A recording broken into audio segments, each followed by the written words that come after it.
Hey everybody, welcome back to the Unfiltered Coffee Podcast. I have a very special guest with me, but today, to get right into it, we're going to play a game. And the game, if you guys have ever seen Pee-wee's Playhouse, and you know Paul Rubin, so Paul Rubin is the lead star of Pee-wee's Playhouse, and there's a game they do every episode where if they say a word, they stop and they scream. So that's what we're going to do. So today's episode, we're going to be talking about capitalism. If you hear the word capitalism, go, ah! Okay, so that being said, I should tell you who I have with me. I got Nathan Fields, owner of Credo. Nathan, go ahead and say hi and tell everyone about yourself. What up, y'all? My name is Nate, and you created this game just to keep me from saying that word, didn't you? What word? What word? Yeah. The word that the C word is the system that we live under right now. Yeah. The word. the word of man. It's a spicy word. It's a good one too, because I know it's your favorite one. Actually, it's kind of one that I despise. You say it all the time. I do.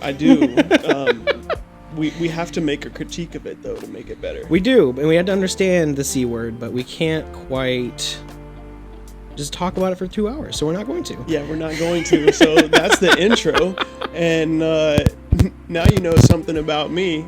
I like to talk about capitalism. Ah!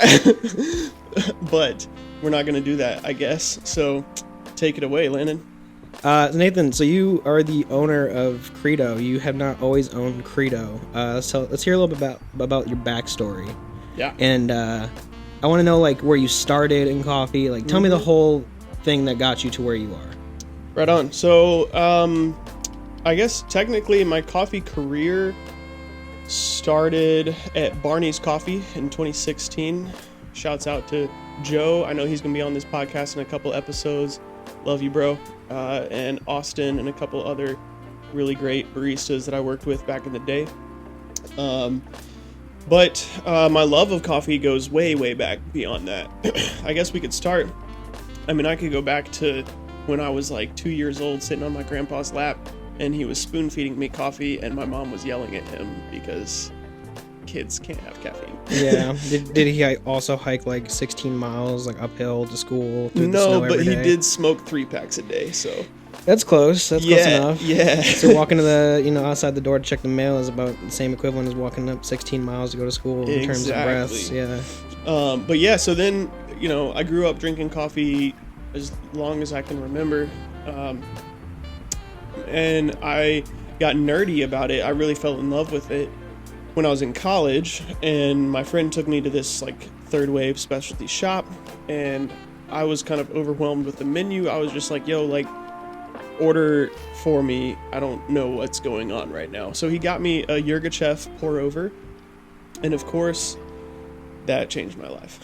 So I then, I had a different career trajectory planned. I was getting my master's degree, but I just wanted to, I still wanted to work in coffee because I loved it so much. And I was working at this job that I hated. It was a desk job at a church, actually. And I said that I would die behind this desk before I take a job that's not in coffee. And that's how I landed at Barney's. Okay. So how old were you when you said that? See, it was 2015 is when I made that decision. I didn't get over to Barney's till 16. So 22, 23. Okay. So old enough to know better than to say you're going to die if you don't go into coffee. Well, it's an expression, but I get it. But so tell me more about like, because there's a lot that happened between now and then. You're 31 now, so yeah. That's how you got started at Credo. But like, tell us like. No, that was Barney's. So okay, then Barney's. Credo's a different journey. I actually really wanted to work for Credo.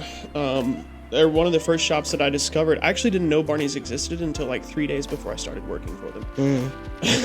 Yeah, that's the same way. I moved to Florida, not to interrupt you, but I moved to Florida and like I was walking around Winter Park handing out applications, and I like thought I knew fucking everything about coffee.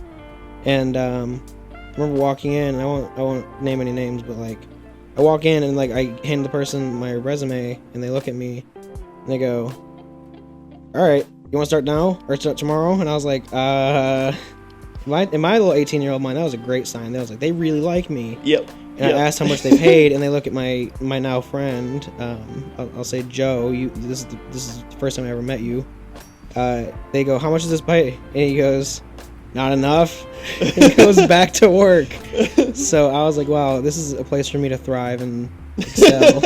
So I worked there as well. Yeah. Actually, we're still not moving past it, Barney's, but my starting, like, pretty much happened the same way. They had just had an entire team walk out, and so when I walked in with my resume, the guy was like, "Can you start tomorrow?" And I should have taken that for the red flag it was, but just like you, I just didn't see it at the time. But yeah, so I had wanted to work at Credo, so I had like periodically been sending emails to the hiring manager over there, but not getting any responses. And then I heard they were hiring, and I knew someone who knew the hiring manager. And I actually never even met this lady, but I know her now, but at the time I hadn't met her, but I just met someone who met her. So I name dropped her in an email and then got a response back within like 20 minutes. Interviewed, got hired. That was in December of 16, but I didn't start until January 17, and started at the Exchange under a really great manager. Her name was Stephanie. Love her. She's doing really cool things today. And then she moved on to some projects, and I took her management position at Credo. Right? Okay. And then that's when there were some other changes that took place. I had it was like a lead barista was the title, but then I hired Avery, Your wife. my now wife, and trained her. And then when I left Credo, Avery actually took my management position, and then that's when we started dating. So Yeah. So yeah, then the whole like ownership piece, that's a whole different journey. We'll get there. If you want to stay tuned, we can get to that in a little bit, because that's actually one of the questions we got, is how you got to be who you are. Yeah. So let me pull that up really quick now that I got it up. Sure. So let's start from the bottom and go all the way up. Do you feel like people take you seriously, and do you take yourself seriously? Not specifically you, just both of us, like in general. Oh, just us in general. Yeah, I mean, I take myself seriously. Right. That's for sure. Whether or not people take me seriously, I have no notion of that, to be honest. I feel like I know for a fact that I've lost opportunities because of the way that I do take myself seriously and my stances on certain things seriously. And I've stood 10 toes on some things that have cost me money. So I think, to that extent, I get written off, or I have been in some situations. But if anything, that speaks to the way that I am taken seriously, if that makes sense. It does, because I don't know, I've definitely, when you said you lost a lot of opportunities, I've definitely been there before. Like, there's been people that I really want to work with that don't really, I don't want to say respect or take me seriously or whatever you want to call it. I don't want to put names to it, but it just feels like they don't fuck with me. Yeah. And that's okay. Not everyone has to like me, and that's kind of the thing, is I am very authentically myself. Yeah. All the time, and it's really not an option for me to turn it off. So yeah, I mean, I can be taken seriously when it comes down to it, but I feel like you really have to know me to understand that when I'm talking serious, I'm talking serious. Yeah. And it's very blatantly night and different. Yeah, business is business. Yeah. And then there's when you're just messing. And then there's the 88% of the time where I just like to have fun and yeah. say stupid shit to Nathan and ask him a bunch of random questions that don't make any sense in the middle of a work day, and I can just tell Nathan's He's a fucking cartoon. There'd be like steam pouring out of his ears, and I'm like, dude, you need to have fun. And I'm like, bro, just give me a break. I'm locked in. I'm fine. You're fine. I feel like taking myself seriously. I feel like I do, but like at the same time, you can't take life too seriously. Like, yeah, it's too short, dude. I could die in a car accident tomorrow. I could wake up in the morning and, you know, have some sort of horrible ailment that I couldn't wake up from and pass in the middle of sleep. So like, I think life is too short to constantly tell myself that I'm like the baddest and coolest shit on this earth, because I'm not. Yeah, I mean, it's not about. I'm not saying that's what you're saying, but I think that's my way of viewing it, is like, if I did take myself seriously, I'm crazy, dude. I would literally think I'm like the shit. Yeah. But like, I know if I do that, it's not me. You know what I mean? To me, I think that the work that we do is serious work, and it deserves the respect and attention and seriousness that it calls for, you know, which isn't to say that you can't mess around and you can't, you know, handle the way. That's just my perspective in the way. No, I mean, like you said earlier, business is business and fun is fun. Yeah, and like, for sure. I may be like annoying and stuff on the internet, but like every time I'm doing business with somebody, every time I'm like actually like buying a coffee, or if I'm like sourcing and I'm in the work, I'm very dead serious. Yeah, there it is. That's Nate's first one of the night. That's crazy. So Nate's getting wild. Okay, well, that's a good one. How do you feel about the cafe closing, and how has that changed your business model since then? That's a spicy one. Yeah. So cafe closing, it's a double-edged sword, right? It was definitely a bittersweet, right? There's so many good memories, and I loved working the cafe, having the cafe, and more than anything, having the space to be able to facilitate conversations and movements and organizations, to be able to allow other people to do their thing in my space, right? Open up my doors for my community to have a space where they're typically like turned away, or and just thrive, right? That's the thing I miss most, is opening my doors to my community. But you know, so it was very bitter closing the cafe, but at the same time, it's a very sweet thing for me, because as the cafe has closed, my financials have taken a hard turn for the better. My margins have opened up, and my overhead has dropped, and I'm much more relaxed as a person. My resting heart rate dropped by over 10 points, which is like the craziest thing you've ever said to me, because you showed me the chart and I was like, holy shit, you're not lying. Yeah. And I'm less stressed, right? I have a more clear head. I have more time. I'm not working like 70 to 90 hours a week. I'm working 30 to 45 hours a week. I thought you were about to say 3, and I was like, brother. The way you like pausing the TH. I have time to focus on the things that I love that aren't credo and coffee, and to really become a more well-rounded individual that's just not sinking my time into 1,200 square feet for 80 hours a week. Yeah, but now you get like 500 so square feet. I mean, yeah, listen, that's actually an upgrade. Yeah. My square footage is what it is, and maybe that'll change one day, but it works for now, and it feels bigger than it is. It does. You know, yeah. It feels spacious, like when it's like open. Yeah. Like when we just had a bunch of shit crammed in there. Like it was, oh boy. Yeah. Oh boy, it piles up real quick. Yeah.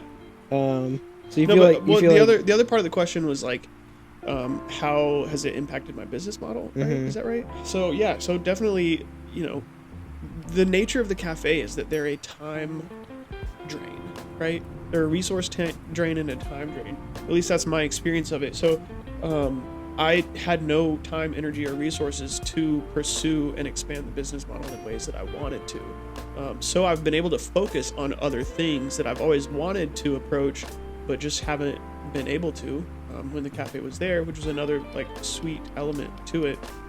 So I've been able to develop and grow my e-commerce, my online program, and also I've expanded my wholesale operations, and honestly that's what I wanted to kind of...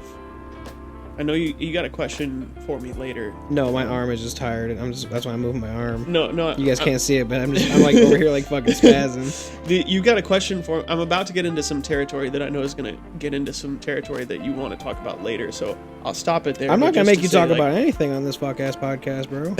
No, but what I'm saying is, this is... I've been able to grow in ways that were not afforded me previously, and so it's been much more enjoyable, and my business model has shifted entirely, but for the better. Yeah, I mean, it moves, and like, if you don't... I think my favorite quote ever is, you gotta have motion. Even if you're poor, you still gotta have motion, you know what I mean? Like, I feel the poor part, bro, I tell you what. Like, yeah. Sometimes these days, like, doing roasting full time, like we said in previous, episodes, like, it's honestly, like, you don't get into coffee for money. No. Like, I will tell you that right now. Like, even if your business is great and like it sounds like business is booming, like, we ain't taking home a whole lot of money. Yeah, I think that's in large part kind of the way that we got set up, because obviously there are people in the city that make money off of coffee. There's plenty of people in the city that make money off of coffee. But you have to do it in a different way. You have to have the startup capital. It's a beginning. Yeah. To be able to set yourself for a system. Because here's the thing, at the end of the day, like, you know it, I know it, the margins are super thin. Yeah. Whether it's cafe, it's super thin, or wholesale, a little bit better, but still thin margins, right? So it's a game of volume. It's a game of volume, 100%, and like bulk, right? Yeah. So if you are set up in a system that has low volume, and if you don't have much startup capital, then of course you're going to have a system that doesn't have much room for volume. But there are people that come into the game with just money to spend, sacks, right? And so then of course they're going to be able to they're going to be able to make money on this low margin game because they put enough in to start with. Yeah, I mean, that's the thing too, is like, honestly, like, breaking out of your sphere and like getting attention and like attraction online. If you're trying to be like a retail based business is a real thing, and like trying to like actually gain momentum, like I said, motion, like it's really difficult to get started from not even having a fucking wheel. Yeah. Like, you gotta build the wheel, brother. Like, and then you gotta invent the wheel. You gotta invent the wheel, you gotta build the wheel, you gotta date the wheel, you gotta do the whole thing. Like, yeah. The wheel is ground one, like ground zero for you. Like, if you're starting like your business and like you want to get into like the nitty gritty, like stage 5 stuff, like, brother, you need to get your ass back on the line and start building that wheel. Yeah. So, next question is, where can I find Credo's Coffee around Orlando? Oh yeah. So actually just added 2 new places. Shouts out to Fable Coffee over by UCF and Framework Coffee on Mills Avenue. They are actually the only spots in Orlando that are carrying my retail bags. If you want to stop by and pick up, check out the selection, pick up one of those. And then other than that, actually, most of my wholesale program is actually cold brew concentrate, believe it or not. Orlando loves a good espresso martini. So, odds are, if you've had an espresso martini, you may have had my coffee and not even known it, because I'm in a number of bars around town. Probably my biggest client by far is definitely the Modern. There's some great folks doing some crazy cocktails over there. Yeah, no, that's great. I'm glad you actually got people out there serving the Credo coffee. Yeah, so that's what's important. How do you guys deal with mental stress and like mental health? That's god damn.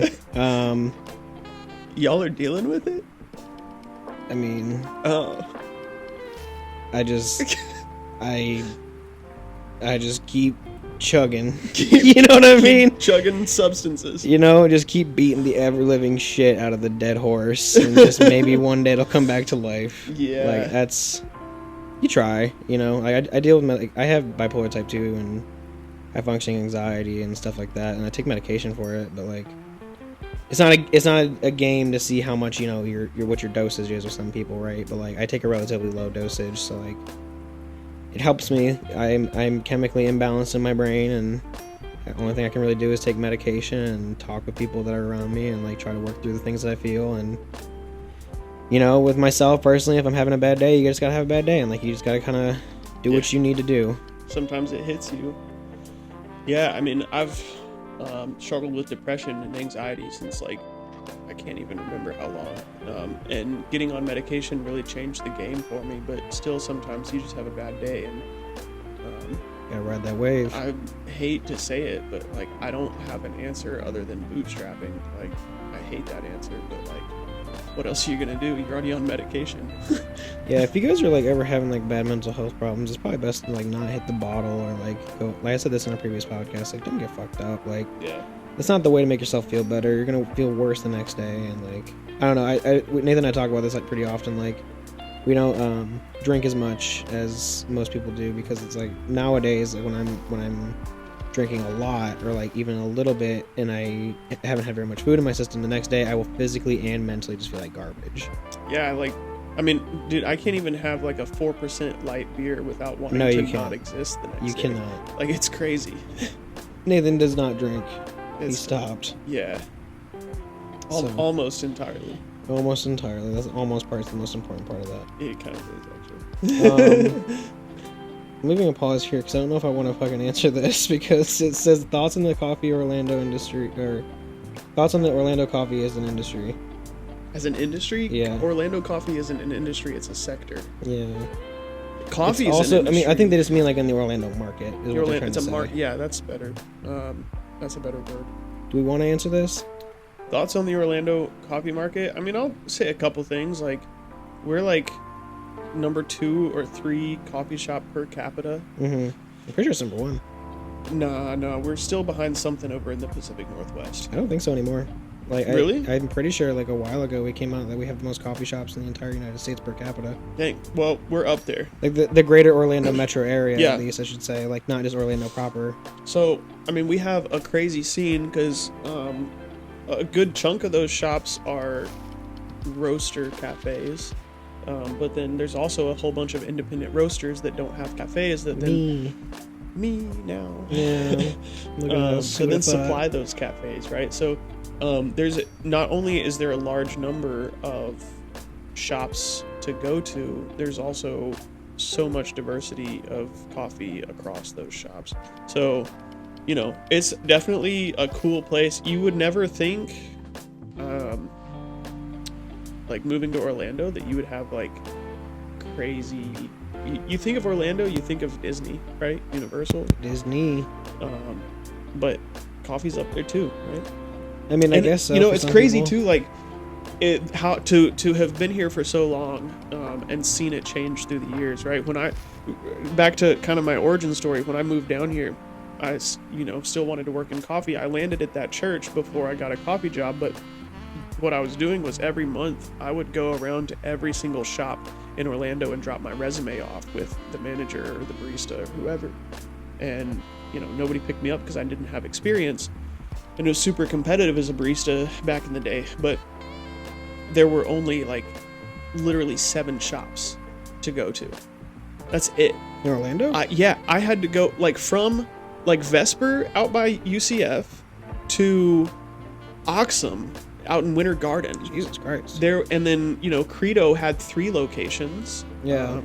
4 actually. So if you shrink Credo into the one location or one company, then yeah, there was only about 7 shops, and now we're the biggest per capita in the nation.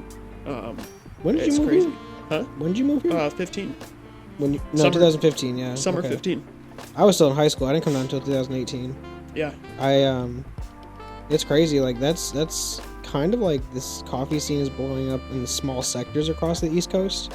But like ultimately, like Orlando's still relatively small. Yeah. In terms of like We sprawl. we're sprawled, but like the city itself is not very like big, like the downtown. I mean, Right. so I mean, it's crazy that we have so many coffee like options. Like you Yeah. said, and I don't know. I think the retail consumers in coffee are interesting because they have a really high expectation of quality and diversification of like what they're drinking, and like some people are very loyal to what they drink, but most people that like drink specialty coffee really have a really segmented preference, and they want to try out new places. I've seen so many and been tagged in so many Instagram posts where people are sprawled out all the bags of coffee they drank that year, and like they have a lot of variety and like range, and that's how I am.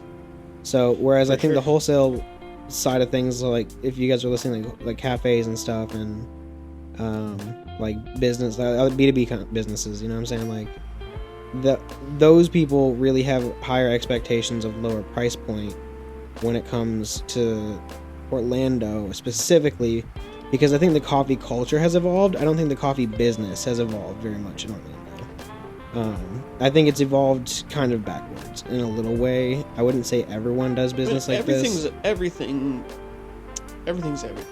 Yeah, everything is just. There, but like, I mean, I get what you're saying, but like at the same time, like it makes sense, doesn't it? The business has evolved. I mean, you always have people that are, like we said, it's a thin margin industry, right? So you are always going to have people that are trying to get that lower price point, and you're always going to have, like I said, the people with a lot of startup capital. They're going to be able to undercut the rest of us by 30 to 40%. So the streets are cold, right? I get it. But like, there's ops on the block. But I get it. But like, what I'm trying to say, no. What I'm trying to say is like, for clarification, I don't mean like people are doing bad business in Orlando. I'm just saying, with the C price going up right now specifically, and like the expectation of the C price hitting some ridiculous number in the next 5 years, because of insanely fast relative growth, I don't think it's going to be feasible for people to start paying below C if they're not contracted with any sort of way for specialty coffee. Because number one, what you're saying right now too, it doesn't make social impact to not pay more for the coffee, right? Because you're not, the cafes or as roasters, if you're not paying someone along the line more than what their coffee is worth, or at least at what their coffee is high valued at, and ultimately you're not doing yourself a favor, you're not doing anybody a favor, if we're being totally real, than just a cafe. And like the cafe is always going to, like you said, try to cut costs, but like if you really care about quality, you understand this, Nathan, like quality in coffee, and especially on like buying green, the higher quality coffee, the more money it is by a significant amount, right? Yeah. So check this out though, because one thing I was thinking about is like, as much as I try to fight it, I've tried so hard to push medium and lighter roasts, but it, without fail, my darker roasts are the top sellers. Listen, man, right? I'm gonna be totally real with y'all. That's Nathan's opinion, but like, here's where I'm at. Well, at least for my company. Right. No, that's what Nathan's preferences. That's what Nathan's customers' preferences are. Right. And I will say that for the couple times I've done darker roast, people like that. But ultimately, I don't give a fuck how you roast, dude. Like, if it's good dark roast, talk about you, but I'm saying like in general, I don't care how anybody of the city listening to this roasts. Like, I don't care how anyone in the entire world roasts, as long as the coffee ends up respectful, bro. You see what I'm saying? But often, because you can hide so many defects and problems with darker roasts, typically that you use cheaper coffee to roast darker, right? And so your lighter and your mediums are going to be typically your more expensive coffees, but they're going to be like they play a different role in your program. So you always have, as you're like building your roasting program, your sourcing program, really, that's what we're talking about. You are always going to have places in your lineup for that low grade, cheaper coffee, and then you can also pepper your lineup with the higher grade, more specialty things. And you can still run the specialty. Not lower grade doesn't mean not specialty coffee, but it literally means a lower number on the 80 scale. Yeah. Right. Yeah. I think it's one of those things too, dude, where like ultimately, if you are in coffee for the money, there's a specific way to do it. And many people like myself are not doing business like that because number one, we don't have leverages, we don't have things like assets to just throw at businesses. Rip. Yeah, I mean, we don't have a lot of like I would say property, so people like that are my age, it's really, really hard to do any business without having some sort of capital up front. Because even if you're trying to get a loan from a bank, they're going to take $10,000-$20,000. I'm not looking at you just because of this, I'm just having a conversation with you. Yeah. Like, it's one of those things where like we are living in a generation where it's becoming so nearly impossible to dig yourself out of a hole that you may have dug yourself in when you were 18, or your family situation puts you in. Or sometimes it's not our choice. Maybe you just went to college. Yeah, that's what I'm saying. Like, that's how it was for me, man. Like, My student loans are terrible, and my wife's student loans are crazy. Maybe you got in a car wreck and now you have a doctor's bill that's I just got hit by a haunting school you. bus, bro. That's how you get free tuition, I heard. It's actually a myth. I drove buses. Nah, but that's like everyone around any college in the world. If you're That's what you listening, think, but it ain't gonna work. If you're listening to anyone in college right now, you hit that bus, bro. No, I was a bus driver. Do not get hit by the bus. It's not gonna work. It will not have the payoff you think it was. I mean, bro, you get to pay a sick hospital bill instead of going and go to tuition bill because bitch, you went to college. Yeah, you're paying off the bills, and so like a lot of people, they don't start companies. You're right. We live in a time. You call it a generation, but it's an era. Like it's cross-generational, right? Sure. You're Gen Z. I'm millennial. There's X's that have the same issue. Yeah, right? it's almost like I said. If it's because your family, it's not because like your family did something to you. It's because your family was in that position when they were younger. Yeah, and, like, and it then continues the to economy carry. Yeah. went to where it is now. Right. And there's no way to get up in this world, which is why Capitalism. Capitalism is bad. So you're saying I can say socialism, but I can't say. I made a game. And honestly, I didn't think about that one. You got to think about the But loopholes. I'm man. not some red pill ass fucking soy jack, guys. If you don't know who I am, I just don't want Nathan. Nathan is a whole. You should check out what Nathan does on his Instagram. Nathan's a great guy, but like he just likes to talk about things that are very opinionated, and they're factual. They're factual. Yeah, there we go. It's opinionated to some people, is what I'm saying. Yeah. I just think you have very strong confidence in what you say to the internet, and I'm jealous of you. Absolutely, I do. Gotta put it out there. So this next question is tattoos. How do we feel about them? I mean, brother. We got them. We love them. I don't know. Love to get them. Love to see them. I just don't understand. Speaking of tattoos, How is that? What kind of question? Who? I don't know, dude. I told you we'd answer some shit, but like, it's for me. Let's talk about tattoos for a second. Like, Okay, realistically, like if we're gonna be real, I want to be fucking covered in tattoos, dude. That shit's so cool. I need at least 1,800 more. Yeah, that's what I'm saying. Like, I don't know about like going crazy, like and doing like the guys that like look like fucking monsters and shit.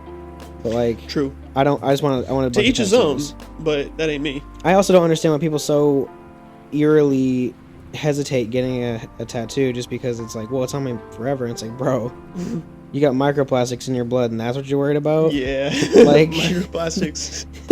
Like, ultimately, brother, like the tattoo, like the little drawing on you that looks really cool, that makes you happy.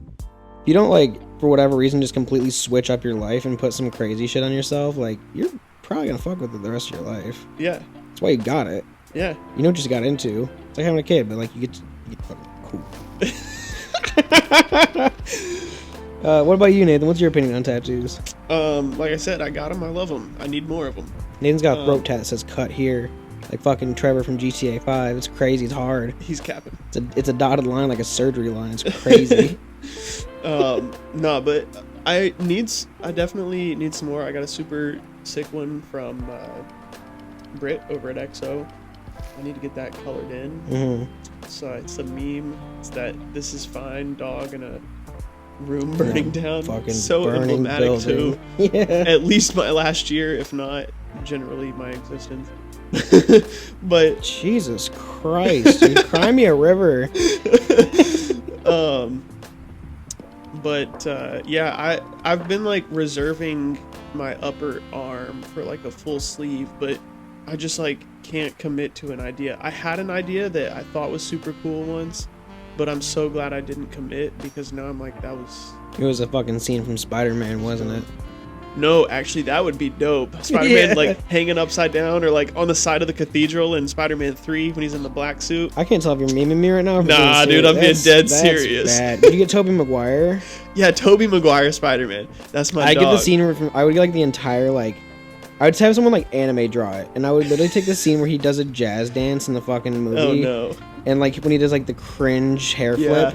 You know, that was cringe back in the day, and it still is, but like, Oh, my God. in a good way. I don't know. Everything Tobey Maguire does, it's like, what's his name? Oh my God, Christopher Walken. Anything that man does, I'm just like, fuck yeah, Christopher Walken, you get your shit. You do you. I'm like, get your shit. Yeah, but the next question we have, and the last one that I'm actually gonna answer because the rest of them are some bullshit. So, we'll just talk after this. But the last question is, what, as creatives, what drives you and what motivates you? And that's a good one. Because honestly, you want to go first? I'll go first. You go first. Nathan does this shit where you like talk to him or like you ask him a question, like he just sits there and fucking looks up at the sky like there's words right now in his fucking phone. Yeah, It's crazy. I gotta speak to the Lord for a second. Yeah, you got Lord. What you got for me? Lord. I need your help now, Lord. No, I literally don't understand how you can be a creative person or call yourself a creative person and be like an internet personality and like not make shit, like make just a bunch of shit, like, right? Because we live in the information like era of the entire history of our life. Like we can do and learn how to do anything pretty much via the internet. And like that is a lot of what gets me motivated is I consume so much content. I'm just taking in a bunch of different things from a bunch of different platforms. I'm viewing a lot of shit in a day. So my mind is constantly fueled by like I see something and it could be something completely random, and I get an idea for something. It will hit you. And when you're a creative person, especially a creative business, you kind of just have to roll with what's on your mind. And if you stop getting interested, you need to stop doing it. That's my lesson. But if you really think it's going to be cool or you like making that and you want to put like media out there, I think it's really important for you to do that thing for yourself, because you never know what is going to actually benefit you as a business when you're making content. So for me, it's like playing the lottery, right? Like you're hitting scratch offs. And you're doing a bunch of different things, engaging with people in the same way, but this is a different way of online engagement. I'm sorry I'm ranting for a second, Nathan. I just keep going. Yeah, so literally I still don't have an answer, so you just Yeah, my whole thing is like if you're a content creator, right? Like you need to put your energy into making cool shit. Like, so are we just talking about like content creation or just like as a creative in general? As a creative person, I'm gonna get to roasting coffee in a minute. All right. I want to get to what I think they're asking first, sure, and then we'll answer it literally, because we're more operators in our businesses, whereas like I mean, I have the opportunity to be a creator myself, so I would call myself a content creator, an internet personality, or whatever the hell you want to call it. It's cringe as fuck, but like that's what it is. So yeah, I think it's really important for like you as a person to find something that personally interests you and like motivates you, because if you don't have something that like gives you inspiration, it's not going to work out. So like when I'm like making graphics, or like I'm making like stickers, for example, like those are graphics that I made. I will like have like television on, right? And I'm constantly referring to like what I'm seeing on the TV. If I like a style of something, I start to look at that style and see if I can make something that's close to that vibe, right? So like for example, Cowboy Bebop is a really big inspiration. I have it on the TV right now while I'm working on stuff, and not right now, but like in general while I'm working lately, and it's really helpful for me to like get into that aesthetic, because it's a very grainy early 90s kind of poorly drawn anime, but it captures your eye. Nah, that's just good. It's good to watch. It's really good to watch, and it keeps my mind thinking, because like I don't know what it is. I'm a true Gen Z. I need a million things going on, and like if I have that media in front of me and I'm making content, I can just kind of see it in my head. Just trying to bring that to life. We're talking about coffee. I think it's really a question of QC for me. So being creative and being inspired and trying things, it comes from you tasting differences in your coffees and realizing there's a problem and you got to work backwards. And it's literally you just trying coffees as samples, or just tasting different coffees in general that your friends are brewing, like building your palate, finding new coffees, having new experiences, and like really ultimately at the end of the day getting the chance to see what the world has to offer, because you really get to be inspired by what other people are doing. Very few things, we're not inventors, right? We're people that take influence from what we consume, right? And if you're engaging with what you're consuming, it's a little bit easier to see what you want to do and what kind of coffees you like, and then from that point you can decide what you buy and then what you're going to roast and how you're going to, describe it to people, because ultimately that's your job as a coffee person and a creative in this industry, if you're an entrepreneur, is to get that coffee in the hands of consumers. I would argue that we are inventors. Sure. we are producing things that out of our minds that don't exist. Now, maybe may not be like They're life-changing, ideas. like technological or whatever, but like we are taking inspiration from whatever it is we take it from. We cook it in this like soup of firing synapses, and then out comes something physical after we apply our labor that is like something that's never existed before. So we do invent things.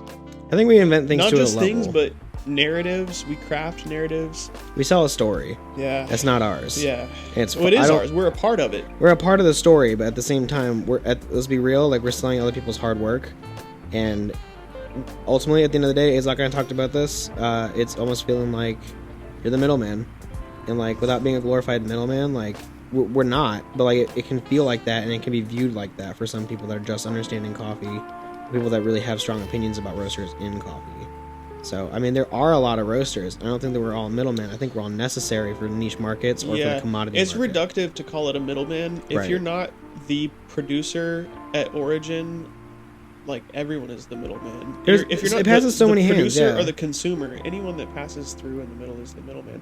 So that's just reductive. What we are doing is transforming a product through our labor. We are taking something and changing it qualitatively through our labor, adding Right. value to it. Because that product could not go from green to roasted without labor applied, but going through that transformation from green to roasted is a qualitative change, because you can't use it. The consumer, barista or at home, like can't use a green coffee. So we're a vital, pivotal part of applying qualitative labor change, and that's where our labor value add comes into the picture. Sure. What inspires you? Yeah. So, I think I'm like sitting over here thinking. You're getting about the greased whole on this time. question, dude. I am. It might as well like you just joined the military, shave the back of your head, and they smack the ever living fuck out the back. of your Yeah, and head. I'm just dazed and confused. Yeah, like it's crazy how long you take to think about stuff, but I admire it because you say things that like Then I come out with that an hold answer. weight. Yeah, they comes out with a Yeah. good answer, but like it takes you fucking goddamn 2 5 years to respond to like a question like, Nate, what do you want to do for lunch? It's and it starts looking up at the sky, like reading something that's not there, like the fucking Da Vinci The Code. Almighty says we're going to Stasios today. The Almighty says we can get me out of this one, but you're fucked. You're fucked, mate. Get fucked, you fucking idiot. You're not going to Stasios with me and the lads. Grabbing a fucking pint, getting absolutely levered in the parking lot and walking home. Alright, so I got it. Like, maybe. We'll see. Jesus. Holy shit, ladies and gentlemen. I'm Alright, sorry. y'all no. gotta- I know gotta- you heard that exhale. I'm gonna go ahead and let Nathan just shut the fuck up on this one. We'll get back to this in a little bit. Alright, so I think at the end of the day, when I think of myself and like what I've done and how I do things, I am a creative, but like I'm a fixer. I find problems and then find ways to make them not problems. Yeah, he's like Tim Allen from fucking Home Improvement.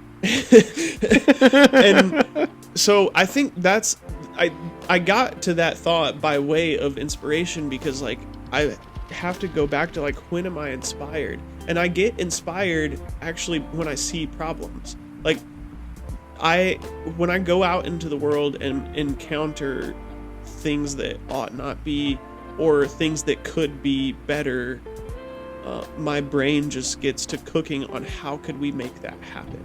And so then I get like super inspired on like being one in a long lineage of people that have been pushing this human project forward, and knowing that I get to play my part in improving the things that are problematic, right? And so that's like big scale things, but then that also works in the small thing. Like, let's take a branding project, for instance. Basic problem is you have no branding, and you have to create it, right? And so like how do you fix that, right? So you have to engage with the story, the lineage You gotta of whatever learn, it bro. You is gotta get your ass in school and learn. that you're branding yeah. for, right? And then you have to stand on the shoulders of those giants and create this branding story and narrative that you're going to represent in visual form, right? Aesthetically, what inspires me? Red Dead Redemption. Oh yeah, that wasn't my answer, but How the fuck am I supposed to know? There's like 3 things that fucking inspire you, and I'm not talking about one of them. So I picked Red Dead Redemption. Well, aesthetically, what It's got the color red, if that gives you guys a hint. So yeah, it's close enough. Red is very inspirational for me. Yeah. Fucking goof. Just to let everyone know that what listening at home, this entire time Nathan and I are doing something called Donald Ducking It. It's when you're sitting with shoes on, Jesus shirt on, no pants, just dick out. And there's no way you cannot tell me this is not happening right now. If you could see me shaking my head right now in it's cold in here, dude. It's really cold. I feel shy. So I've been like deep on this Red Dead dive right now because I'm like dying to play the game again, but don't have time. So this is my segue into an entirely different conversation. But yeah, you should put like some Red Dead music on the background of this because you think right I'm gonna now, get copyright struck for your ass to sit here and not say the C word because I'm reward you for that? There's no way in God's green earth I am putting money towards Red Dead Redemption soundtrack. You know how much it's money's playing in behind my that? head right now. Which part? The harmonica? No. There's whistling? this song called "Oh My Lovely." Jesus Christ, you and would know the like, name of that song. It's got like it's this like low guitar riff with some like high melody and hella reverb, and it's beautiful. So you like music that sounds like it's being played by a fucking weird dude in a cave that can play drums and do all this crazy shit, or I guess a melody. I don't think there's any percussion in that. Well, I don't know what song you're talking about, so it's kind of hard for me to judge because I don't know what specific song that is in fucking Red Dead Redemption. I've heard the soundtrack. Yeah. I've watched westerns. Yeah. It's very Western sounding. Brothers, I literally would go into Downtown Credo when they had a cafe at North Quarter. I swear to Christ, I went there every single day. Just And about. without fail, every time Nathan was there, it'd either be Kendrick Lamar or it'd be the fucking goddamn Red Dead Redemption soundtrack. And I would be it so... Or Dad Rock. Or Skyrim music played a couple times in there. Well, It'd be Skyrim, that's a natural... I've actually never played Skyrim. No, I understand. It's a natural lead from the Red Dead one. Yeah, it's what Spotify feeds you. Yeah, but I was always like, what is playing right now? Guys, when imagine Skyrim sitting there came and on? just like eating a sandwich and like drinking your fucking coffee and just trying to have a good morning. Like it's like 9 o'clock and like the Skyrim Dragon music comes in and like it just sounds so intense and you're like, bro, I want to leave. Yeah. Like you had some out of pocket music playing. Hell yeah. I remember one time walking in, there was Baby Keem. Yes. And I'm not gonna repeat the lyrics, but like he was blasting that shit, and I was like, That's what it's about. What's it called? Orange soda? Family Tie. No, not. No, it's Family Ties. Yeah. No, Family Tie's not my favorite one. It's the. That's what was playing though. Oh, really? Yeah, that's what was playing. And like, I think it was Family Ties. And I was like, that shit is so funny. These old ladies outside are just eating their fucking croissant, and they're like, just getting ear fucked by this song that is probably. They're like, oh, this is evil music. Well, sometimes I would read the room and go change it. There is absolutely no shot. I have known Nathan for so long, and I've worked with Nathan professionally for a couple of years, and there's no way in hell I've ever seen Nathan go change a song. If anything, I mention it to you. If anything, I'll mention it to you. I'm like, wow, this is pretty loud, or like this is kind of like vulgar, and Nathan will just turn it up. Like I have 3 done that notches, before like as 3 well. notches, Yes. and I'm like, bro, you can't do this. We're back in. All right, so And we back. yeah, we didn't leave. I'm gonna cut this entire part out. That's crazy. We can say anything we want right now. That's a trap. It sure is. I looked at you and raised my eyebrows. I said, I'm gonna keep that in just for this. That's great. That's fucking great. Yeah, Nathan just mouthed it to me, and I almost repeated it. And I'm like, oh, feels so good to just grease them. But yeah, we let's jump into like personal life. Like, what do you like to do outside of like work or working with your the comrades and such? Yeah, I mean, really, that's it. That's not healthy. I feel balanced and healthy. Okay, that's what matters. I mean, today I spent pretty much all day playing Assassin's Creed because I was absolutely shot from running 2 events yesterday. I spoke on 2 different topics at 2 different events. So I was dead, but so like I guess that's it. Like, Okay. but Very I mean, interesting. super. Well, I mean, if you're gonna disallow me from talking about an entire half of what it is that I love to do, then really, if you want to ask me about my life outside of Credo, I can talk about my organizing work. But if you say that I can't talk about that, then I guess I play video games every now and then. You can talk about it. I'll just cut the entire thing out and use the first 40 minutes as a lost episode. So let's talk about writing for a second, because I've been writing a lot of blog posts. And, Yeah. like, I wrote a book, and you know, you've been writing a lot. Yeah. Just in general, you're a guy that likes to put thoughts on paper. Yeah. And tell me about your experience, like writing, like just like as a whole. Like, where do you get inspiration from? Like, how do you keep creative when you're writing like your OP, your original poster? You know what I mean? Like, Yeah. your content, right? Go back to that. Like, Yeah. how do you write this stuff? Like, where do you get yourself mentally? Low key, like, again, solving problems, right? Like, Sure. Just working backwards. yeah, like, I think to be honest, I think that's why, like, I have a hard time producing some types of content, like just like a regular post. It's like, buy my coffee. I think, like, I do maybe take myself too seriously, to go back to that question. Like, I'm trying to make everything about something bigger than what it is, right? And sometimes things just are. And so, you know what? If you're listening to this, buy my coffee, because I don't know how to make an Instagram post that just says buy my coffee without going into the history of the universe or something. Yeah, I mean, that's another conversation we could have too, is like, when we're talking about like selling coffee, or not telling people to buy our coffee, but like essentially like making a advertisement. You're asking someone that's looking at it to do something. And like that's a big task, right? Like, to make someone like go on your website and go buy something, or like order something through whatever sales channel you have, they have to take time out of their day, and like they ultimately have to like look at your product. They've never heard of you. They really have to vibe with who you are, and like they really have to vibe with like your company, and like expect great standards from what you're selling them, right? So like I think it's also a thing of like advertising and like marketing and like what you're writing about your coffee. Going back to writing, like you're ultimately selling your coffee to someone that's reading, not that's in front of you and has like 5 minutes to talk. They want like 30 seconds of, I'm sold on this coffee. Yeah.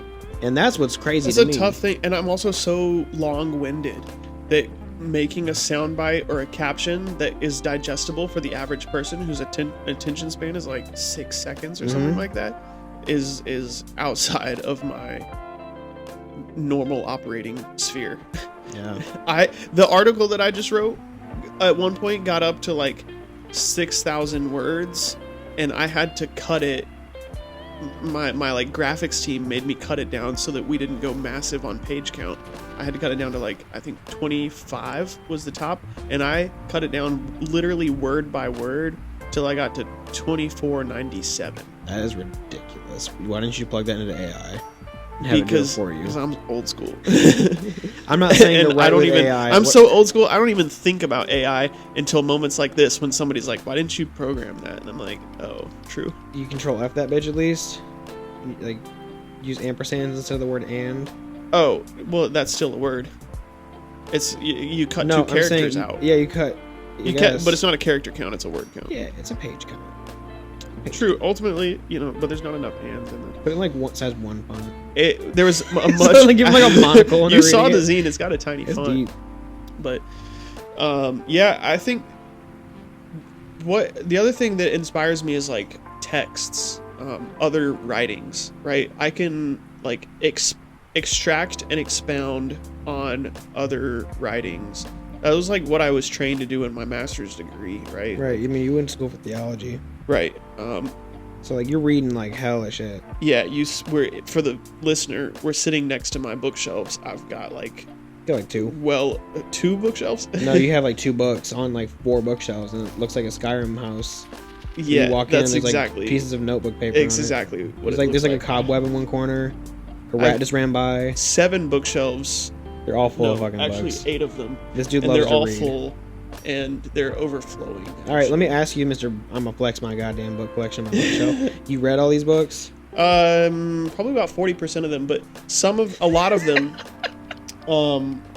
like the whole bottom row of all of these that are like the whole bottom row of the room is essentially like reference books. So I've flipped through and used them as needed, but they're not the kind of books that you're just gonna like sit and read, you know? So. Yeah. Let me ask you a completely different question, brother. For the audience, what's your favorite viewpoint on Beetlejuice? Beetlejuice? No, like the dude on the internet that we loved. We loved that guy. I love. How do you spell red? LSTER. I think that's pretty close. And some dude in the background is throwing a fit because they're having a spelling contest with Beetlejuice and some other guy, and he's like, "That's not close." And he's like, it's a Howard Stern video. If you guys don't know what I'm talking about, it's like a live video he did on like YouTube or like Instagram or something like that. And bro, this is way before any of that. YouTube has been around since like 2002, dude. True, I guess YouTube is older. It must have been like recorded in the studio because they didn't do a live show. Yeah. I mean, they must have at some point to have that footage, but like the whole point of me all saying that is like a point of me saying all this is like the fact that this dude's getting fucking bent out of shape with Beetlejuice not being able to spell red when he's like, Beetlejuice is young in that. He's like probably like 25, 30. I don't know. You know when something's funny and then you take the time to explain it? Yeah, and it's just fucking not funny. Yeah. But like, we got a little bit of that going on. If you guys don't know who Beetlejuice is, go look up Beetlejuice. He's so fucking funny. I love that guy. He's the guy that's like, I'm just hanging around. What are you doing? Who, me? Just hanging around. Yeah. Let's talk about memes for a second. You ever seen that meme of the old guy eating fucking like paint? You thought it was yogurt? No. It's like a picture at the end of it, and it's like a child. Like there's like fucking no. There's like paint dripping onto his shirt, and his face is like covered in paint. I am afraid I have not seen that one. That is I'm so fairly funny. well versed in the memes. I don't think so, dude. I'm maybe a meme not. lord. When you see them, you see them. You got the deep fried ones though. I get some your feed good is ones, different. It's on the business page that I get these memes too, dude. Yeah, that's all you've got is the. I don't post memes, but like, bro. Yeah, well, not on your feed, but you do in the stories all the time. And the stories sometimes I make my own, but like, I don't know. These memes that I see, dude, like the internet has gotten so good. You're deep fried. I'm cooked. The internet is crazy to me because like they're like high school kids that I follow on Instagram that run these meme pages, and they're like the funniest fucking people I've ever seen in my life. And like, I don't know if I just have the brain and the mindset of a 12-year-old, and like I just think everything that is, you know, out of the norm is fucking hilarious, or I don't know if it's just like these kids are actually just funnier than like everyone that I knew growing up. Their brain just works different, right? Completely like talk about like creating something that doesn't exist before. Like they just have vision for like anything. Like anything is a joke to them. I mean, and they going back to like learning anything on a computer. Now you can create anything on a computer digitally.